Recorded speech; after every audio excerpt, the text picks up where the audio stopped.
lovelies, it is time for my April wrap-up vlog, so stay tuned.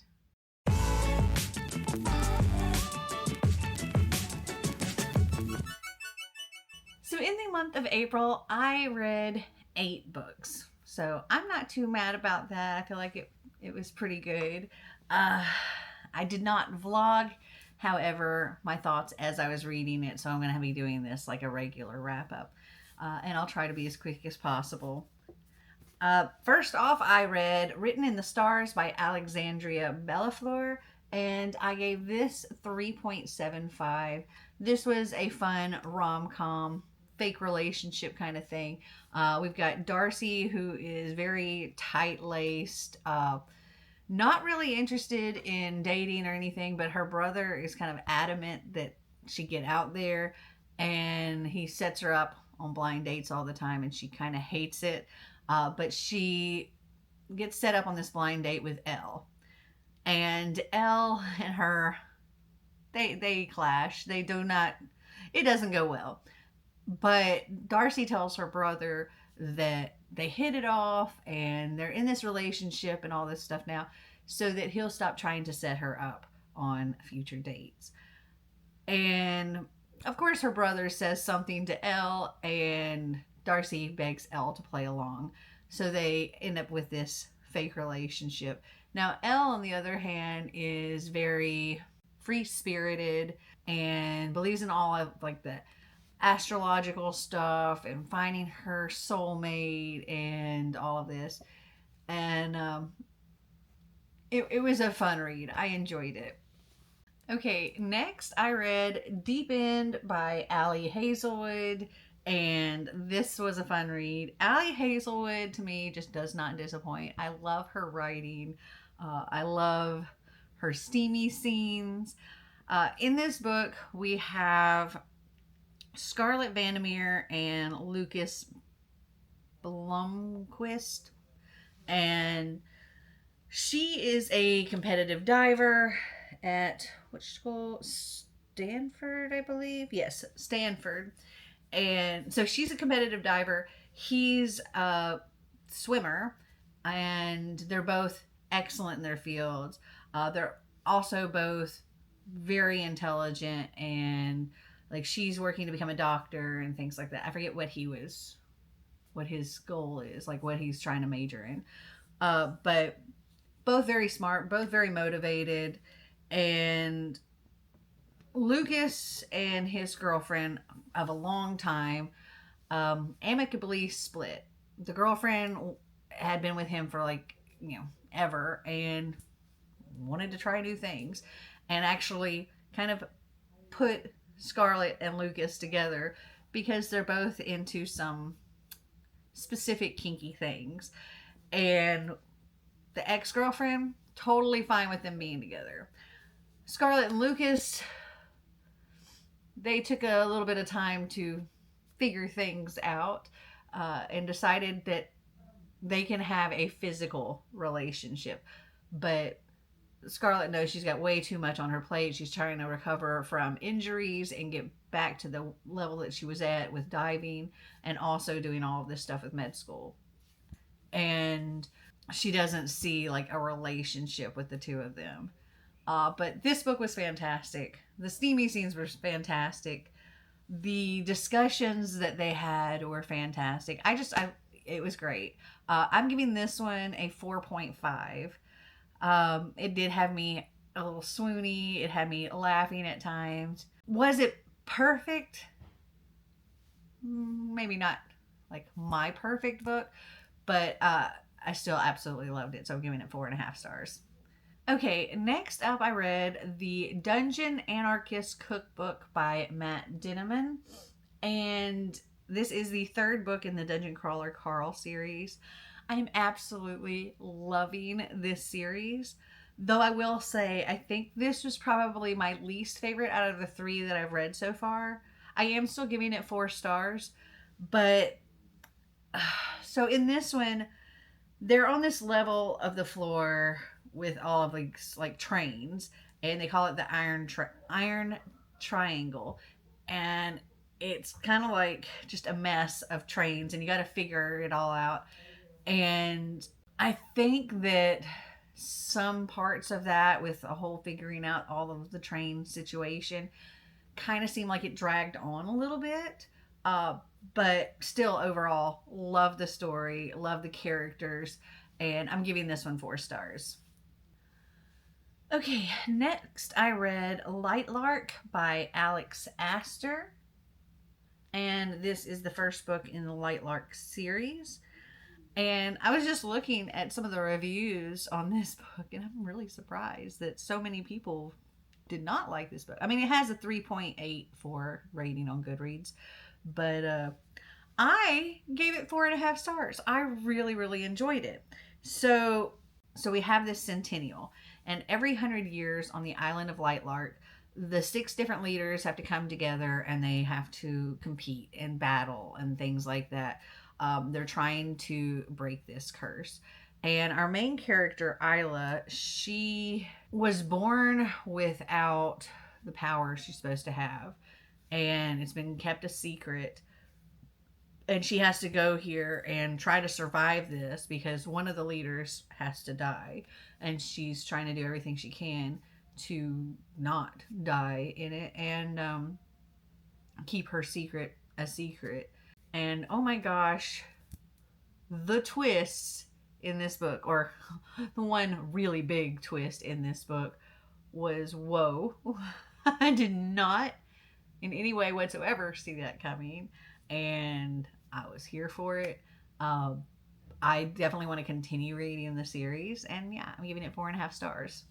Okay, so next I read The Cursed by Harper L. Woods. This is book 2 in the Coven of Bone series, and I don't know how much I can tell you about this without spoilers for the first book, but our main character, Willow, she, let's see, in the first book, she had spent her life preparing to go to this school, and then she went to this school to avenge, I think, her aunt's death or something like that. Um, and found out there was a lot more going on there.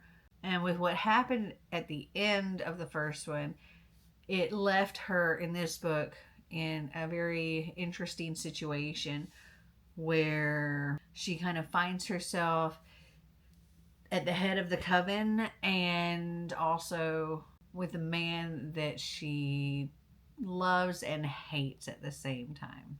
It's an interesting dynamic. I enjoyed it. There's a lot of steamy scenes and a lot of dubious consent, I think you would call it, uh, in here as well. I'm giving this one 4 stars.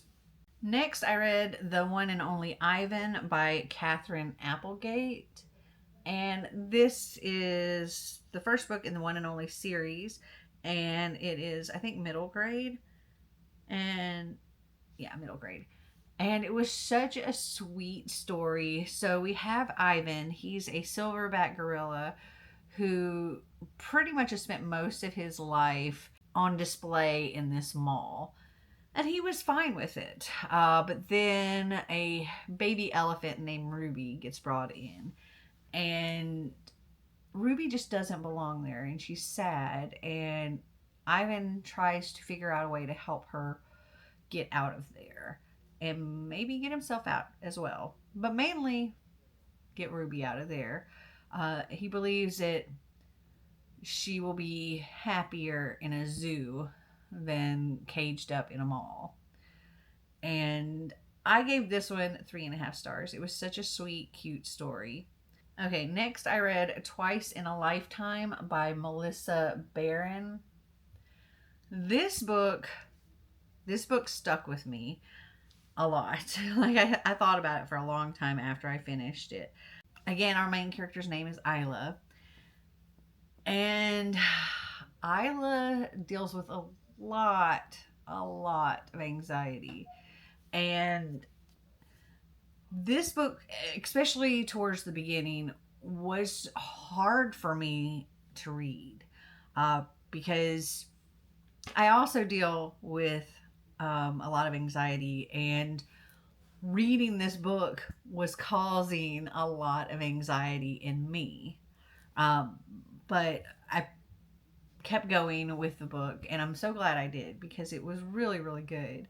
So Isla gets a text message um, from a man, and at first she doesn't know what to think of it. She thinks this is a prank or something. She doesn't seem to understand. But he tells her that he is her husband, and she's like, I'm single. But he is apparently her husband from the future, and she hasn't met him yet. And things happened, and she is no longer with him. And by some chance, he was able to contact her in the past, and he's trying to help her with her anxiety and help her get the help she needs to avoid what happens in the future, and uh, also, you know, suggest she stay away from a particular thing that could cause this ripple effect. And there was a little bit of a time loop kind of thing going on here, and it was so good, and I enjoyed it so much. And I think I'm giving this one 4.5 stars. I think the only reason I can't give this book 5 stars, well, I don't know, it's tough because normally when something gave me so many emotions, I would be like 5 stars.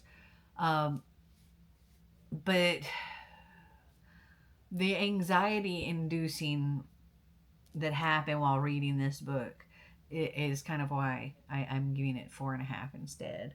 Uh, yeah. And the final book that I read in April was Broken Blade by Melissa Blair. And in this one, our main character, Kira, she is the king's blade. She's the king's assassin. She goes out and gets the answers he wants and solves the problems that he has. And this is not necessarily something that she wants, it's just what she must do.